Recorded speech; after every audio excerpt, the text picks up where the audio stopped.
No, I don't know. Nobody really told me much of anything. They said that y'all are arriving by group number, color. Oh, yellow group. Got it. Well, hello. Thank you all for coming, yellow group. I hope you're having as much fun as I am. Name's Louis Paul, by the way. You know, I spent most of my career as an art teacher, and it's always nice to see a shiny new set of inquisitive faces. So, where shall we start? How about the beginning? I hail from the great state of Ohio. I was born September 14th, 1915, and I grew up in the heart of Cincinnati. My father was a policeman. In those days, Cincinnati was pretty grim. The inner city was no place to raise children.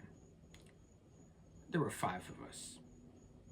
We were lucky when our folks moved us to the rural suburbs, where, surrounded by nature and in less stressful conditions, I first discovered the quiet beauty of nature.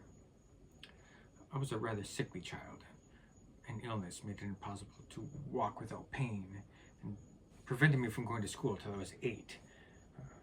To keep me occupied, my parents gave me paper and pencils so that I could draw while my siblings were outside running and playing.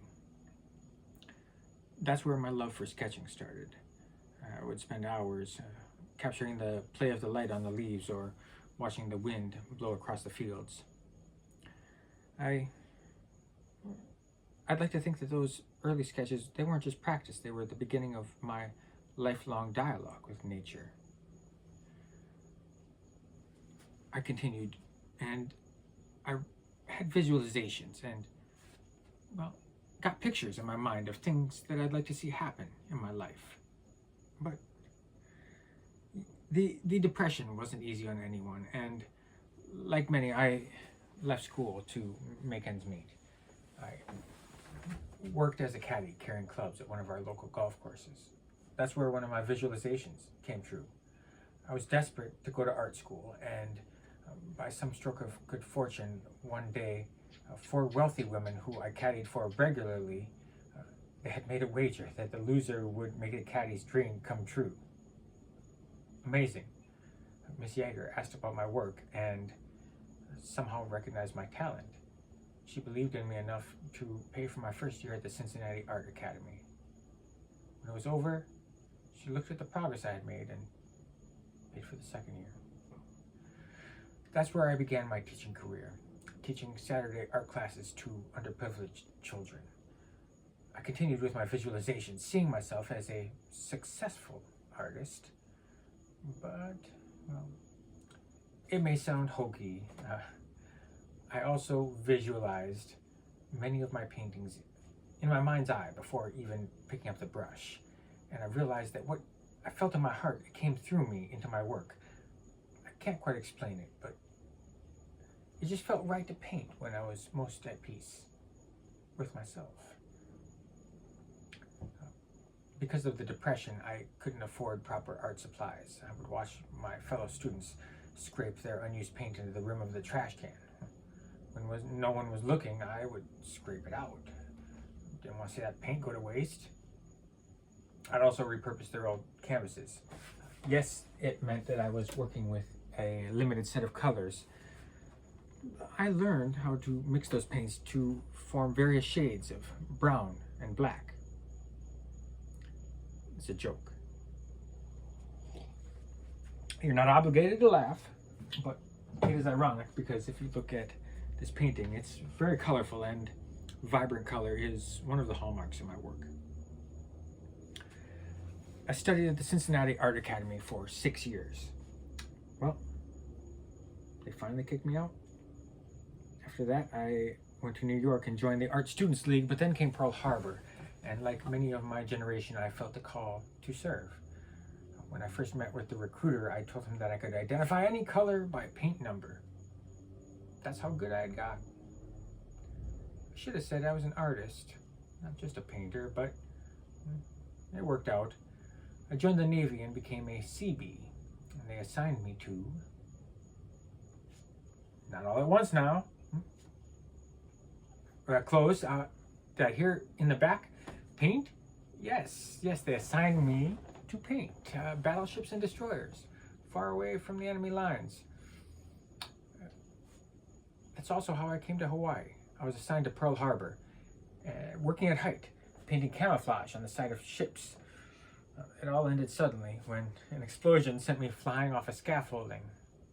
I received a medical discharge, returned to Cincinnati, where I supervised graphic war services for the Federal Works Agency and designed visual aids for the Army and Navy training programs. But, well, as you know, probably, that life has a way of redirecting you. I got a call from a former teacher and friend, Bill Stamper. He invited me, he had talked the board of directors of the Honolulu Academy of Arts into establishing a professional art school. Well, Stamper invited me to help start the school, where I taught for the next 35 years. I also taught at the Kamehameha Schools and the University of Hawaii Hilo campus. While teaching at the Academy of Art, before it became the Honolulu Museum of Art, as you probably know it, I had one student who was especially diligent that it was clear that she was to become an artist. But something wasn't quite clicking. I thought about it for a bit and brought her a bag of clay.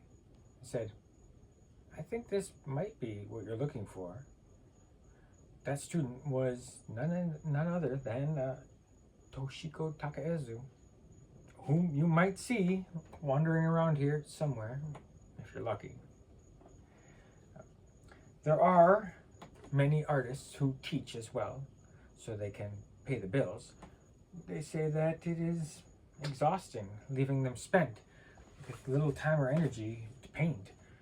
Well, that wasn't the case with me. It was the opposite. I was energized. I was inspired to start new projects. I would look at students' work and I would ask them questions such as, what if? I would ask them, what if you looked at it from another direction?